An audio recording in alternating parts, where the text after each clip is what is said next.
सध्या सर्वत्र दिसत असलेला पर्यावरणाचा असमतोल तसेच ग्लोबल वॉर्मिंगमुळे होत असलेला पर्यावरणाचा ऱ्हास ह्या बाबींचा विचार करून महाराष्ट्र राज्य शिक्षण क्रांती संघटनेच्या कार्यकर्त्यांनी संघटनेचे अध्यक्ष सुधीर घागस यांच्या वाढदिवसानिमित्त कोकणातील 5ही जिल्ह्यात 1000हून अधिक झाडांची लागवड करून सामाजिक संदेश दिला।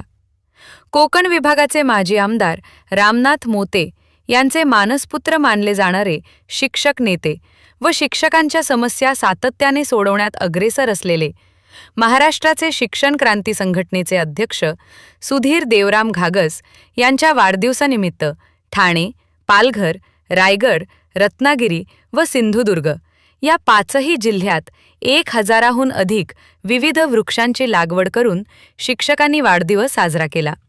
नवी मुंबई ठाणे जिल्ह्यातील मुरबाड, शहापूर, नडगाव, भिवंडी, कल्याण, पालघर जिल्ह्यातील वाडा, तुसे, रायगड जिल्ह्यातील मानगाव, इंदापूर, रत्नागिरी जिल्ह्यात खेड, लांजा, दापोली, राजापूर तसेच सिंधुदुर्ग जिल्ह्यात कणकवली, दोडामार्ग आदी तालुक्यांमध्ये शिक्षकांनी विविध ठिकाणी 1000हून अधिक वृक्षांची लागवड करून वाढदिवस साजरा केला। तुसे येथे झालेल्या वृक्षारोपणाच्या भव्य कार्यक्रमात बोलताना सुधीर घागस म्हणाले की सर्व शिक्षक समर्पित भावनेने आपले अध्यापनाचे काम करून विद्यार्थ्यांना ज्ञानदान करत आहे, परंतु समाजातील हा महत्त्वाचा घटक अनेक समस्यांनी त्रस्त आहे। अशैक्षणिक कामे मोठ्या प्रमाणात वाढली आहेत, अनुदानाचा प्रश्न आहे, हजारो शिक्षक आपल्या हक्काच्या पेन्शनपासून वंचित आहेत, शिक्षण क्षेत्रात प्रचंड भ्रष्टाचार वाढलेला आहे। एवढ्या सर्व समस्या असताना देखील शिक्षक समर्पित भावनेने काम करत आहेत याचा शासनाने विचार करायला हवा। माझ्या वाढदिवसाच्या निमित्ताने शिक्षकांनी विविध ठिकाणी वृक्षारोपण करून पर्यावरण रक्षणाकरिता जो उपक्रम राबविला तो अतिशय महत्त्वाचा व प्रेरणादायी आहे। तर मी दरवर्षी वाढदिवसाला बाहेरगावी जात असायचो। आमचे अध्यक्ष एक आदर्श आम्ही घेतला होता। त्याचबरोबर महाराष्ट्र राज्याचे मुख्यमंत्री आदरणीय देवेंद्र फडणवीस साहेब हे देखील आपला वाढदिवस असं उत्साहात साजरा करत नाहीत।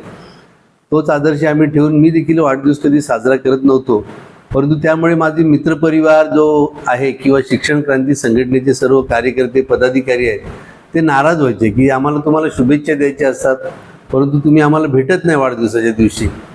पण मी म्हटलं की यामध्ये व्यर्थ खर्च होतो तर ते मला आवडत नाही। मग त्यांनी एक त्याच्यावर युक्ती काढली की आपण पुष्पगुच्छ किंवा भेटवस्तू डायऱ्या, पेन, कपडे असं न देता आपण झाड देऊया, एक ज्याला शुभेच्छा द्यायच्या त्यांनी झाड द्यायचं।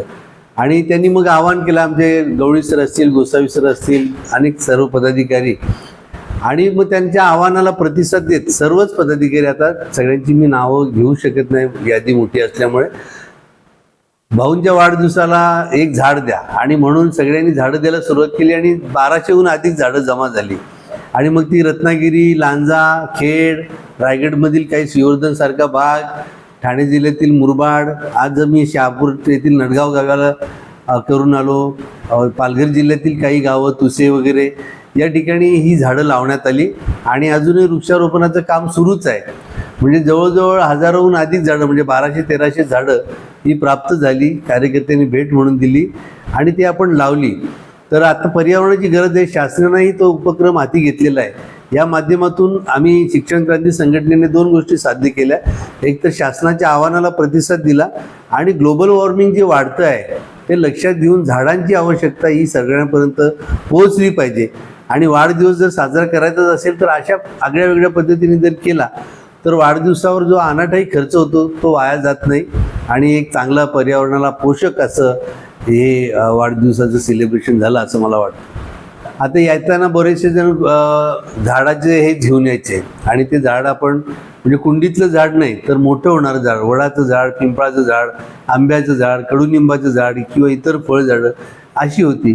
मी या सगळ्यांचे मनापासून आभार व्यक्त करतो की त्यांनी खरोखरच आमच्या मित्रांच्या, कार्यकर्त्यांच्या आव्हानाला उत्तम प्रतिसाद दिला आणि येताना काही न आणता झाड घेऊन आले। म्हणजे या वाढदिवसावर जो झालेला खर्च आहे त्यातला एकही रुपया कुठे वाया गेलेला नाही आहे, तर या पर्यावरणासाठी किंवा समाजासाठी असं म्हटलं तरी वावगं ठरणार नाही, उपयोगी ठरलेलं आहे।